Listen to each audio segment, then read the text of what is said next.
Well, this is about the future of the community in the context of the developments that are taking place in and around Brick Lane and in the Aldgate area. What do you think? How do you look at it? Well, about 30 years ago, I bought a little book in one of the local bookshops. It was called Spitalfields: A Battle for Land, and that battle is still going on. The land values are rising in our area, and people are being squeezed out of Tower Hamlets, people who've lived here for generations. And so the battle is very much underway, and what we need to do is have a clear analysis and a clear understanding of those problems, and then we need to develop a united front to challenge. What role as a planning authority, the local council and the mayor of London do you think have respectively? That's a very powerful and important question, because in the old days the local planning committee had more power than it has now. The mayor of London is a very powerful force in this, and he is pushing us towards less affordable housing than we'd like to have. So that's a big challenge for us.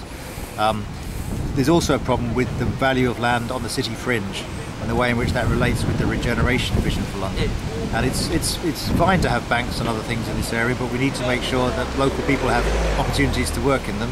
We also need to make sure that we don't just build massive office blocks, but we build smaller workplaces for local business startups. So there's lots of little battles and arguments that need to be had, and I think we need to work harder to develop. If we're talking about the Spitalfields area, then I'd like us to have a local development plan for the Spitalfields area, which talks about how we can preserve the interests of existing communities while not just resisting all other change, but working with change constructively. In the context, finally, of Brick Lane as a very attractive brand, how do you look at its status now? What is happening there? Brick Lane is in a difficult position now, and I think it's a less attractive brand than it was historically.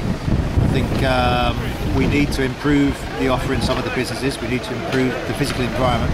There is a problem with the amount of alcohol that's drunk in Brick Lane and the antisocial behaviour that flows from that.